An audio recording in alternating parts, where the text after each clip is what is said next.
नमस्कार दोस्तों, power of knowledge में आपका स्वागत है। और आज हम बात करते हैं थीटा नोटेशन। अगर हम थीटा नोटेशन की बात करते हैं तो इसमें जितने भी वर्किंग है हम टाइट बाउंड के थ्रू रिप्रेजेंट करते हैं। टाइट बाउंड के अंदर आपके पास क्या होता है कि जो भी आपके पास पॉसिबिलिटी है वो मैक्सिमम भी होगी और मिनिमम भी होगी। तो या तो आप मैक्सिमम से मैक्सिमम कितना जा सकते हो वो आपके पास लिमिट है, और मिनिमम से मिनिमम कितना जा सकते हो वो आपके पास लिमिट है। When we say tight bound we mean that the time complexity represent by big theta notation is like the average rule on range within which actual time of execution of algorithm will be। यहाँ पर आप एक average time निकाल लेते हो कि आपके actual algorithm को रिप्रेजेंट करने में कितना लगेगा। अब कई एल्गोरिथम हमारे पास ऐसे होते हैं जिनकी कॉम्प्लेक्सिटी रिप्रेजेंट की जाती है एक्सप्रेशन के थ्रू, जैसे 3n² + 5 है, और हम यहाँ पर बिग थीटा नोटेशन को रिप्रेजेंट करते हैं। इसका मतलब जो आपकी टाइम कॉम्प्लेक्सिटी होगी वो n² के आसपास की होगी। आपको कांस्टेंट और कोफिशिएंट यहाँ पर इग्नोर कर देने हैं। तो अगर हम n² की बात करते हैं तो इसका मतलब कि एवरेज टाइम जो आपका है, अगर आप इनपुट n लेते हो वो k1 × n2 से लेके k2 × n2 तक जा सकता है।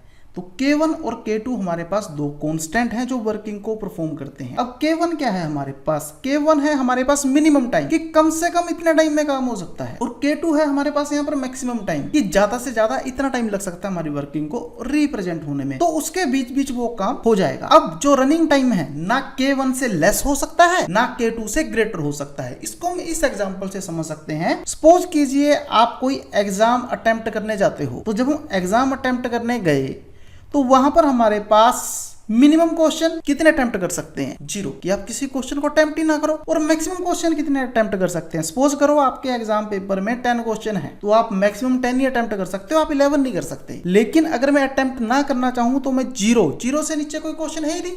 तो यानी कि 0 और 10 के बीच आप वर्किंग को परफॉर्म करते हो, उस चीज को हम यहाँ पर थीटा नोटेशन के थ्रू रिप्रेजेंट करते हैं। A simply way to get theta notation of an expression is to drop low order term and ignore leading constant, कि हम यहाँ पर लो ऑर्डर टर्म को उठा लेते हैं और लीडिंग कांस्टेंट को हम इग्नोर कर देते हैं। जैसे मैंने किया 3n³ + 6n² + 6000 = θn। तो इस केस के अंदर अब मेरे पास क्या क्या है? n0 के बाद n3 है, n2 है, और बाकी सारे मेरे पास कांस्टेंट थे।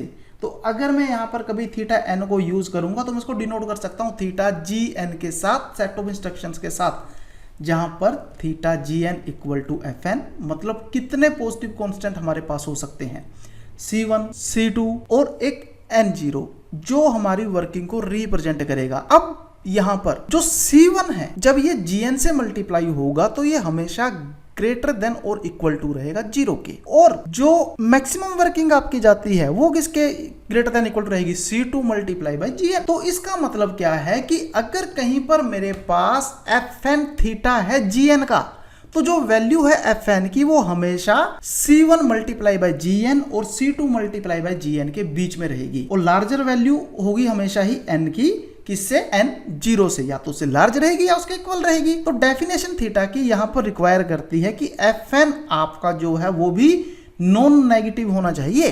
तो या तो वो 0 होगा या फिर वो 0 से ग्रेटर हो। तो फ्रेंड्स, हमारी आज की क्लास में इतना ही था। Thank you very much.